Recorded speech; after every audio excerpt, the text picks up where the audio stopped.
Next article is reversible and irreversible process.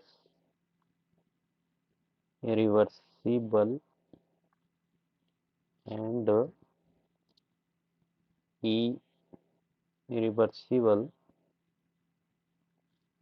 processes.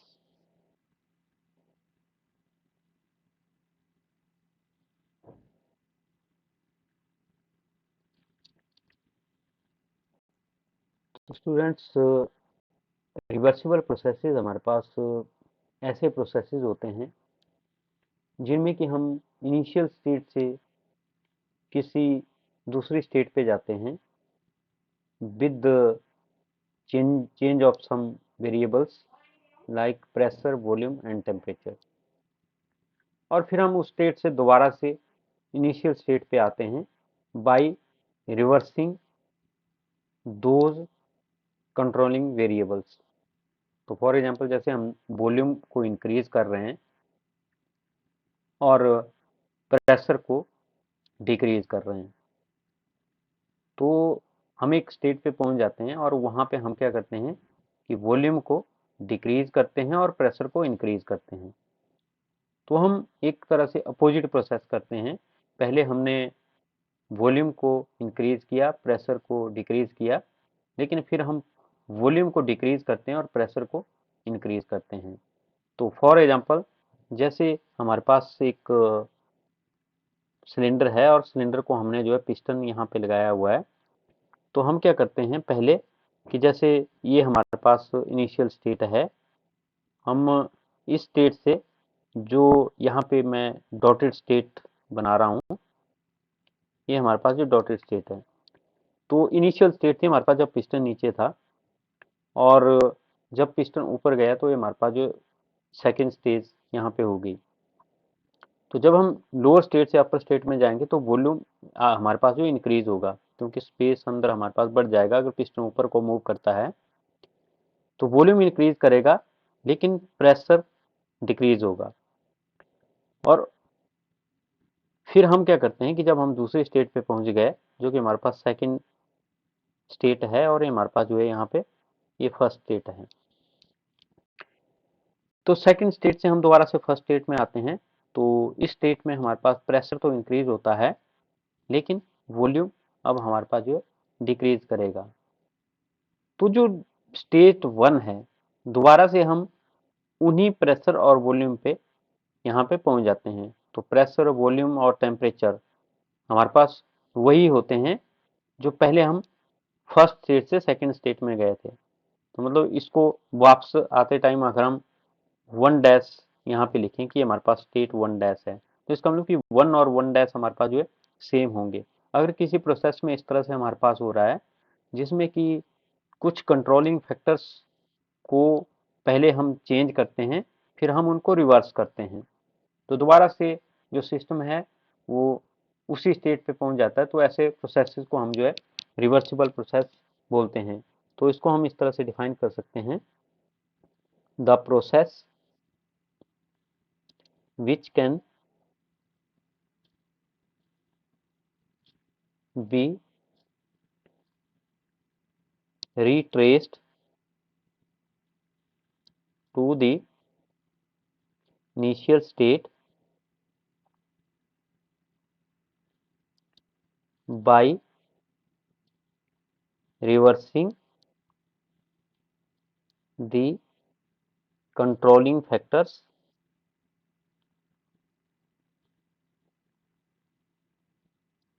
which occurred in the direct process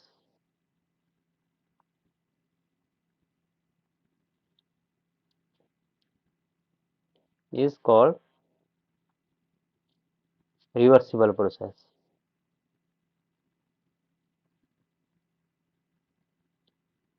तो reversible process हमारे पास वो process होता है जिसमें कि हम किसी स्टेट में जाते हैं और वहां से दोबारा से हम इनिशियल स्टेट को रिट्रेस करते हैं। तो इसको रिट्रेस करने के लिए हम सिंपल जो वेरिएबल्स होते हैं या जो कंट्रोलिंग फैक्टर्स होते हैं उनको हम रिवर्स कर देते हैं। तो जैसा मैंने आपको यहाँ पे एग्जांपल दिया कि पहले हमने वॉल्यूम इंक्रीज किया, फिर हमने वॉल्यूम डिक्रीज किया, पहले हमने प्रेशर डिक्रीज किया, फिर हमने प्रेशर को इंक्रीज किया, दोबारा से हम 1 और 1 डैश स्टेट में पहुंच गए। तो इस तरह के जो प्रोसेसेस होते हैं इनको हम रिवर्सिबल प्रोसेस यहाँ पे बोलते हैं। तो रिवर्सिबल प्रोसेस को करवाने के लिए हमारे पास जो है कुछ कंडीशंस सेटिस्फाई होनी चाहिए।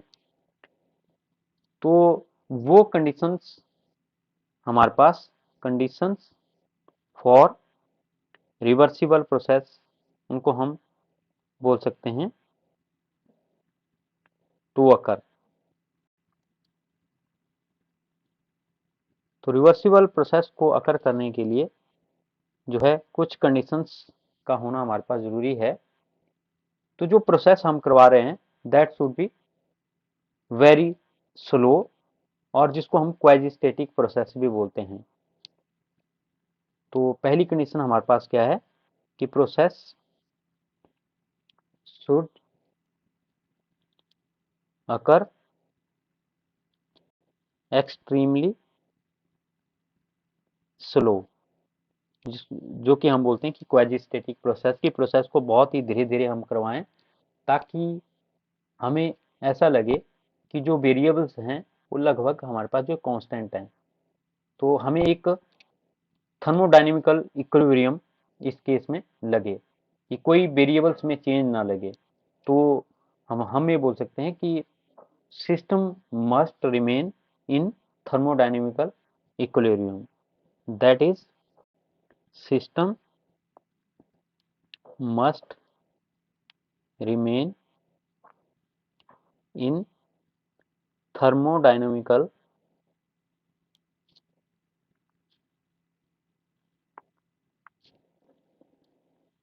इक्विलिब्रियम। तो थर्मोडायनेमिकल इक्विलिब्रियम मैंने पहले बताया हुआ है कि थर्मोडायनेमिक इक्विलिब्रियम वो इक्विलिब्रियम होता है जिसमें कि मैकेनिकल इक्विलिब्रियम भी हो, थर्मल इक्विलिब्रियम भी हो और केमिकल इक्विलिब्रियम भी हमारे पास हो। और जो दूसरी कंडीशन है रिवर्सिबल प्रोसेस को करवाने के लिए, तो वो है हमारे पास कि there must not be friction, viscosity,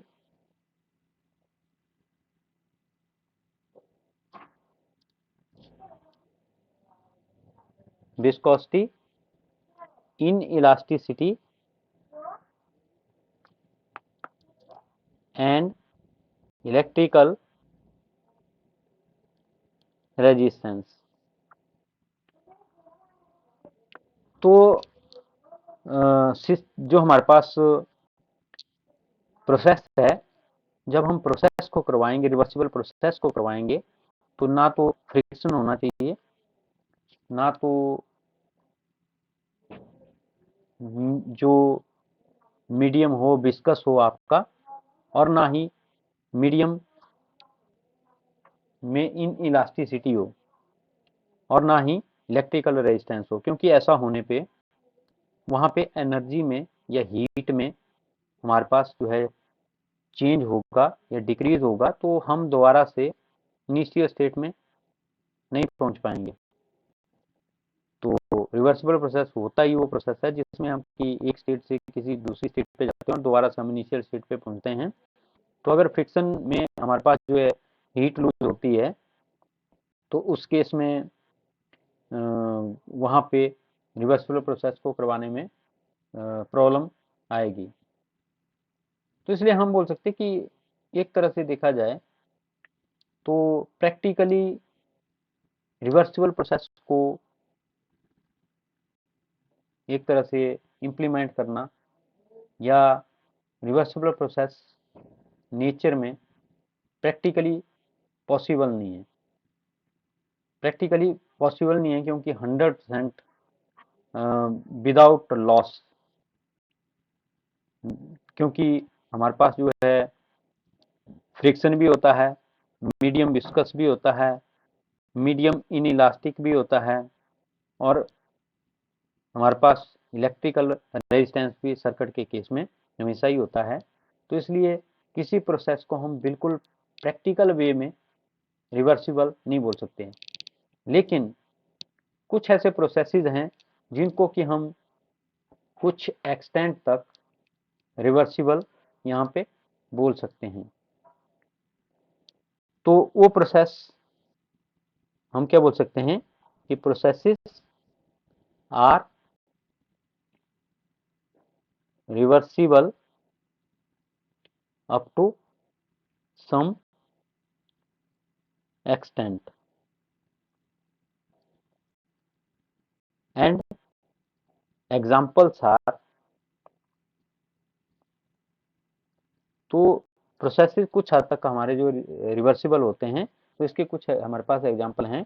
जैसे कि पहला एग्जांपल है हमारे पास कार्नोट हीट इंजन। तो कार्नोट हीट इंजन के बारे में अभी हम पढ़ेंगे जब हम सेकेंड लॉ ऑफ थर्मोडायनेमिक्स को स्टडी करेंगे। फिर जो दूसरा एग्जांपल है हमारे पास an ideal gas allow to expand slowly. तो जब हम किसी आइडियल गैस को स्लोली एक्सपेंड करते हैं, तो आइडियल गैस एक तरह से होती नहीं, तो सिस्टम आइडियल प्रैक्टिकली पॉसिबल नहीं है। लेकिन हम यहाँ पे बोल सकते हैं कि रिवर्सिबल प्रोसेस हमारे पास तब होगा जब हम किसी आइडियल गैस को एक्सपेंड करेंगे और फिर उसको हम कंप्रेस करके दोबारा से उसी स्टेज में पहुंच जाएंगे। और जो तीसरा हमारे पास यहाँ पे एग्जाम्पल है वो है हमारे पास isothermal and adiabatic changes are reversible provided there is no friction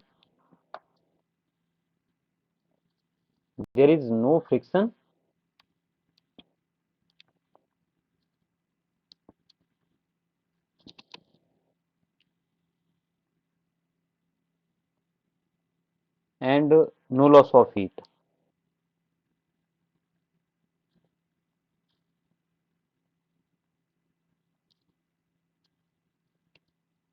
by conduction, convection and radiation। तो जो आइसोथर्मल और आइडियाबैटिक चेंजेस होते हैं वो हमारे पास रिवर्सिबल होते हैं, लेकिन ना तो फ्रिक्शन की वजह से हीट लॉस हमारे पास होना चाहिए, ना ही कंडक्शन, कन्वेक्शन और रेडिएशन की वजह से हीट लॉस हमारे पास होना चाहिए। तो जैसा कि हीट ट्रांसफर आपकी होती है वो तीन तरह से हमारे पास होती है, कंडक्शन, कन्वेक्शन और रेडिएशन से। तो इस तरह से हीट लॉस हमारे पास नहीं होना चाहिए। अगर हम आइसोथर्मल और आइडियाबैटिक चेंज करते हैं उनको भी हम रिवर्सिबल बना सकते हैं, लेकिन कंडीशन ये होती है कि हीट लॉस किसी भी प्रोसेस से वहाँ पे नहीं होना चाहिए, तभी हम किसी प्रोसेस को रिवर्सिबल बोल सकते हैं। तो प्रैक्टिकली हम सिंपल वे में बोल सकते हैं कि रिवर्सिबल प्रोसेस एक आइडियल केस है और प्रैक्टिकली ये पॉसिबल नहीं है, लेकिन कुछ हद तक हम इन प्रोसेसेस को रिवर्सिबल बोल देते हैं। फिर इसके बाद हमारे पास आता है इरिवर्सिबल प्रोसेस। इरिवर्सिबल प्रोसेस, तो नेचर में जितने भी प्रोसेसेस हमारे पास हो रहे हैं सारे के सारे इरिवर्सिबल प्रोसेस हैं। तो इरिवर्सिबल प्रोसेस हमारे पास ऐसा प्रोसेस होता है जो रिवर्सिबल नहीं होता। तो फॉर एग्जांपल आप एक स्टेट से किसी दूसरी स्टेट पे जाते हैं और दूसरी स्टेट से आप पहली स्टेट पे वापस नहीं आते, किसी तीसरी स्टेट में हम वहाँ पे चले जाते हैं, तो ये हमारे पास जो इरिवर्सिबल प्रोसेस उसको हम बोलते हैं।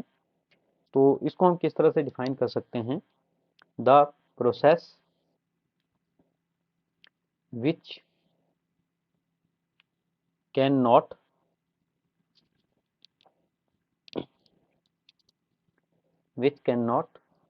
बी retraced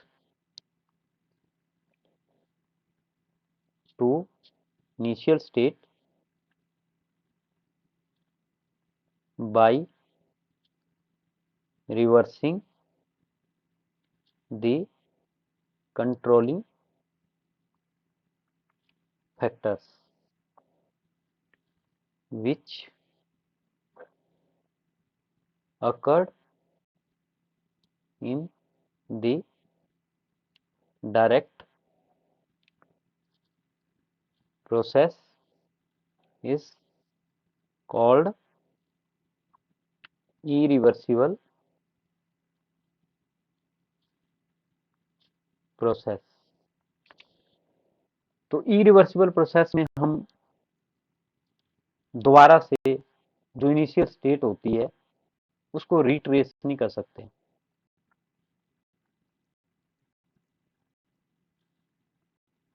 मतलब कि हम इनिशियल स्टेट पे वापस नहीं आ सकते हैं जब हमारे पास इस तरह का प्रोसेस जब होता है। तो अगर हम कंट्रोलिंग फैक्टर को रिवर्स करते भी हैं, फॉर एग्जांपल जैसा मैंने पिस्टन का आपको एग्जांपल दिया था कि मान लो हम एक इनिशियल स्टेट है जिसमें गैस का प्रेशर P है, वॉल्यूम V है और टेम्परेचर T है।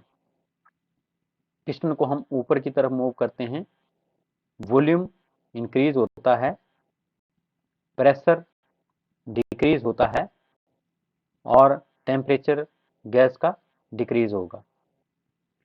लेकिन जब हम पिस्टन को नीचे की तरफ दोबारा से वापस लाएंगे तो दोबारा से हम उसी जगह पहुंच जाएंगे जहां पे पिस्टन पहले से था। लेकिन उस स्टेट में वॉल्यूम तो आपका चलो सेम हो भी जाए, लेकिन जो प्रेशर और टेम्परेचर है they will not be same. और सिस्टम की जो स्टेट होती है वो हम तीन वेरिएबल्स P, V और T से बताते हैं, या जो हमारे पास अनदर वेरिएबल्स होते हैं उनसे बताते हैं। तो वो वेरिएबल्स आपके सेम नहीं रह रहे हैं, वो वेरिएबल्स अब आपके चेंज हो रहे हैं, मतलब कि स्टेट आपकी चेंज हो रही है। तो दोबारा से हम उस इनिशियल स्टेट पे नहीं पहुंचे हैं, क्योंकि जो वेरिएबल्स हैं वो यहाँ पे आपके पास जो है चेंज हो चुके हैं। और जो हमारे पास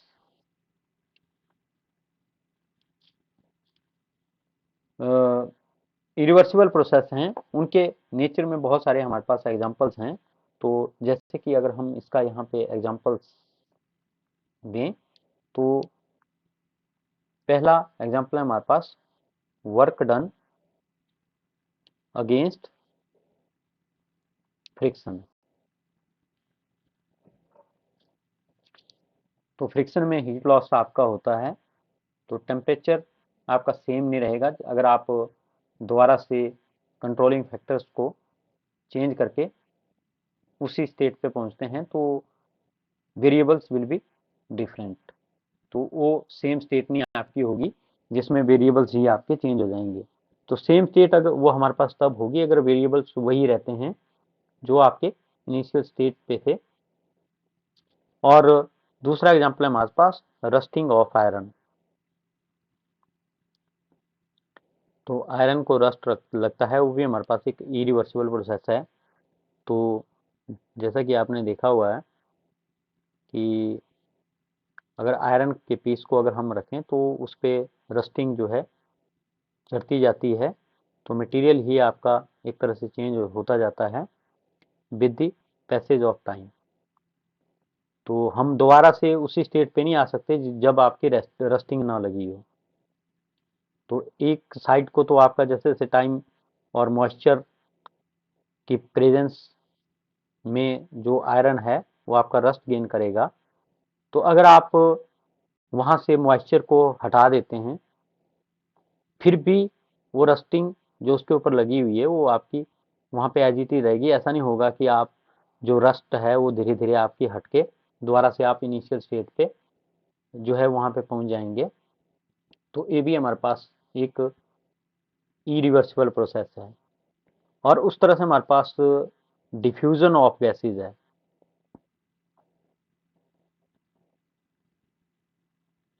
तो डिफ्यूजन ऑफ गैसेज का मतलब आप दो गैसेज को मिक्स करते हैं, तो दोनों के जो मॉलिक्यूल्स हैं एक दूसरे में एक तरह से दो कंटेनर में आपने दो गैसेज रखी है, उनके बीच का जो पोर्शन है उसको आप हटा देते हैं, दोनों गैसेज मिक्स हो जाती हैं, तो वो हमारे पास एक साइड में प्रोसेस आपका हो गया। लेकिन ऑटोमेटिकली जो दोनों गैसें मिक्स हुई है वो दोबारा से अपने सेपरेट स्टेट में नहीं आ सकती। तो इस तरह से डिफ्यूजन ऑफ गैसेज भी हमारे पास ई रिवर्सिबल प्रोसेस है। और इसके अलावा जैसे हमारे पास ई रिवर्सिबल प्रोसेसिंग का एक और एग्जांपल है falling of water from certain height. तो कुछ हाइट से जब आपका पानी नीचे को गिरता है तो ऐसा नहीं हो सकता कि नीचे से पानी आपका ऊपर की तरफ वापस जाए। तो ये भी हमारे पास जो है इरिवर्सिबल प्रोसेस का एक तरह से एग्जांपल है। फिर इसके बाद हमारे पास आता है limitations of first law of thermodynamics. Limitations of first law of thermodynamics. तो first law of thermodynamics simply हमारे पास law of conservation of energy है। तो फर्स्ट लॉ ऑफ थर्मोडायनेमिक्स हमारे पास हमने पहले पढ़ा हुआ है कि जो हमारे पास डेल्टा क्यू है it will be equal to D U plus delta W. मतलब कि अगर हम किसी सिस्टम को हीट देते हैं तो हीट उस सिस्टम की इंटरनल एनर्जी इंक्रीज करती है और साथ में आपका वर्क डन भी होता है। मतलब कि हीट आपकी कैसे डिवाइड हुई, इंटरनल एनर्जी इंक्रीज हुई और साथ में वर्क डन हुआ। ऐसा नहीं कि हीट यहाँ पे आपकी एनर्जी नहीं कंजर्व रह रही है, हीट भी एक एनर्जी की फॉर्म है, तो एनर्जी यहाँ पे कंजर्व रह रही है। इसलिए सिंपली हम बोलते हैं कि law of conservation of energy है। जो हीट आपने दी कुछ तो काम हुआ, कुछ वर्क डन हुआ, तो हीट उतनी ही है, कुछ काम में गई कुछ वर्क डन में गई। तो ये हमारे पास simply law of conservation of energy है। लेकिन कुछ केसेस को एक्सप्लेन करने में ये जो फर्स्ट लॉ ऑफ थर्मोडायनेमिक्स है ये हमारे पास जो है फेल होता है। तो फेल कहाँ पे होता है? हम हमेशा बोलते हैं कि heat always flow from body at higher temperature to lower temperature. तो हीट हमेशा ही हायर टेम्परेचर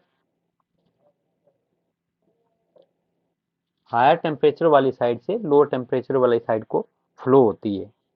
लेकिन क्या हीट आपकी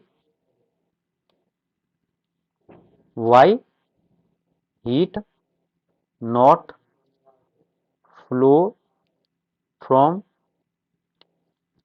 लोअर टेम्परेचर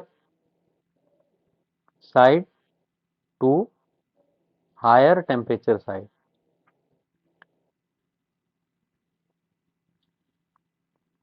तो हीट क्यों नहीं फ्लो होती है आपके पास? जो बॉडी आपकी लोअर टेम्परेचर है उससे हायर टेम्परेचर वाली साइड को। तो इस क्वेश्चन का जो रिप्लाई है उसको देने में जो आपका फर्स्ट लॉ ऑफ थर्मोडायनेमिक्स है वो आपका फेल हो जाता है। और नेक्स्ट है हमारे पास जो एग्जांपल है वो है फ्लाई व्हील का। तो फ्लाई व्हील का एक्सपेरिमेंट बीएससी फर्स्ट ईयर में हमारे पास आता है। तो इसको जब हम तो आपने देखा हुआ है कि फ्लाई व्हील जो है इस तरह का हमारे पास होता है। तो जब हम इसको रोटेट करते हैं तो काफ़ी देर तक आपका रोटेट होता रहता है। इसमें जो फ्रिक्शन होता है वो बॉल बेरिंग की वजह से बहुत कम होता है, लेकिन फिर भी जब हम इसको रोटेट करते हैं तो क्या होता है कि फ्रिक्शन की वजह से ये फ्लाई व्हील आपका जो है रेस्ट में आ जाता है। तो इसका मतलब क्या हुआ कि जो काइनेटिक एनर्जी है that will change to heat energy. Kinetic energy हमारी जो है हीट एनर्जी में कन्वर्ट हो जाती है। लेकिन यही हीट एनर्जी को अगर हम एक तरह से इस प्रोसेस में ज्वाइन करें तो हीट एनर्जी को हम काइनेटिक एनर्जी में क्यों नहीं कन्वर्ट कर सकते। फॉर एग्जांपल आप यहाँ पे जो हीट निकली इसको दोबारा से हम यहाँ पे क्यों नहीं कन्वर्ट कर सकते काइनेटिक एनर्जी में। तो यहाँ पे काइनेटिक एनर्जी तो हीट एनर्जी में कन्वर्ट हो रही है और उसकी वजह से जो हमारे पास फ्लाई व्हील है वो रेस्ट में आपका आ जाता है और वहाँ पे हीटिंग आपकी होती है। लेकिन क्या ये हीट एनर्जी दोबारा से इस फ्लाई व्हील को रोटेट नहीं कर सकती या काइनेटिक एनर्जी नहीं इसको दे सकती।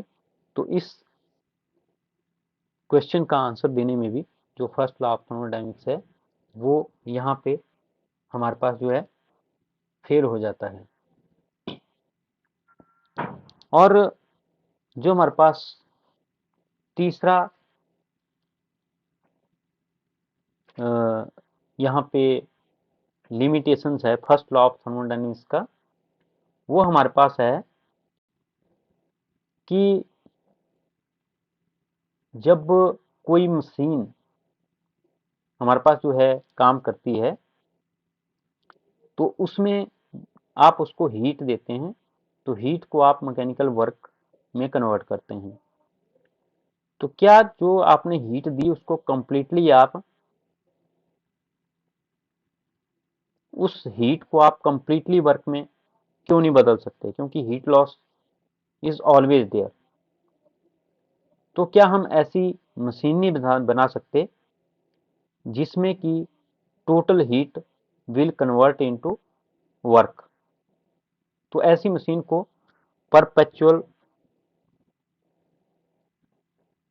मशीन हम बोलते हैं जिसमें कि टोटल हीट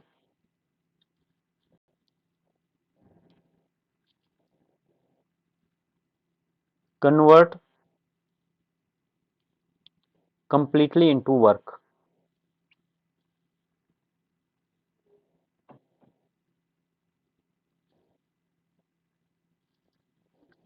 तो टोटल हीट को हम वर्क में क्यों नहीं बदल सकते। तो इसका आंसर भी जो आपका फर्स्ट लॉ ऑफ थर्मोडायनेमिक्स है वो हमें नहीं दे पाता।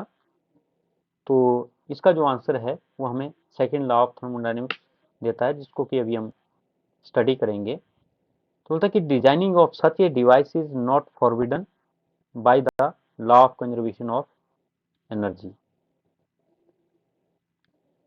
तो हमारे पास हम ये बोल सकते हैं कि अगर प्रैक्टिकली देखा जाए तो परपेचुअल मशीन को बनाना हमारे पास जो पॉसिबल नहीं है।